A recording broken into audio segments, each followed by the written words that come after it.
অবশেষে মুর্শিদাবাদ সফরে মুখ্যমন্ত্রী। মুর্শিদাবাদের অশান্তির নেপথ্যে বহিরাগতরা পরিকল্পনা করে হিংসা ছড়ানো হয়েছে দাবি মুখ্যমন্ত্রীর। মৃতদের পরিবারকে সরিয়ে নিয়ে যাওয়া হয়েছে, তাদের সঙ্গে আদৌ দেখা হয় কিনা সেই নিয়েও সন্দেহ প্রকাশ মমতার।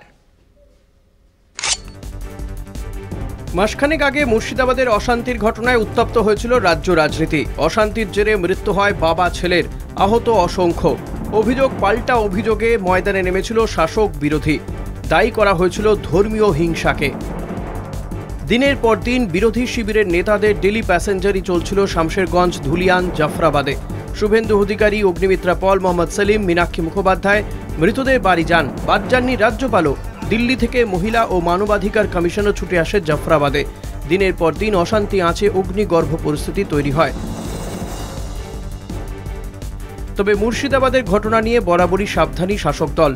পরিস্থিতি শান্ত না হওয়া পর্যন্ত সেখানে কোনো রাজনৈতিক নেতাকে না যাওয়ার অনুরোধ করেছিলেন মুখ্যমন্ত্রী। কর্ণপাত করেননি বিরোধী শিবিরের কেউই। সেই মতো অবশেষে মুর্শিদাবাদ সফরে মুখ্যমন্ত্রী।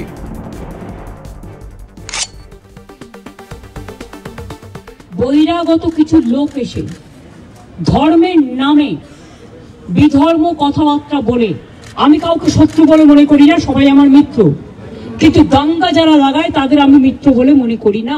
পরিকল্পনা করে হিংসা ছড়ানো হয়েছে দাবি মমতার।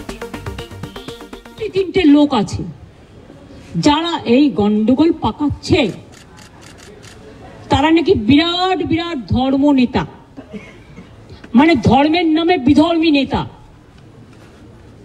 অনেক বড় বড় কথা বলেন। আর আর্থিক উৎস আমার মনে হয় বিজেপির নেতাদের জিজ্ঞেস করবেন, তারাই বলে দেবে। মৃতদের পরিবারকে সরিয়ে নিয়ে যাওয়া হয়েছে, তাদের সঙ্গে আদৌ দেখা হয় কিনা সে নিয়েও সন্দেহ প্রকাশ করেছেন তিনি। দুটো পরিবারের সাথে দেখা করে 10 লক্ষ টাকা করে আমাদের কমিটমেন্ট ছিল, হাতে তুলে দিয়ে আসতাম। তো আপনারা লুকিয়ে নিয়ে গেলেন কেন? এটা কিডন্যাপিং করে নিয়ে যাওয়া নয়। আর বিএসএফ বা কেন গুলি চালিয়েছিল? বিএসএফ যদি গুলি না চালাতো পরের দিনের ঘটনা ঘটতো না, এটা আমার দৃঢ় বিশ্বাস। মুর্শিদাবাদে কমিশন ছুটে এলো, কিন্তু 2 বছরে মণিপুরে গেল না, কটাক্ষ মমতার। ঘটনা ঘটার পরের দিনই মানবাধিকার কমিশন চলে এলো। কই মণিপুরে তো যায়নি, 2 বছর ধরে গন্ডগোল হয়েছে।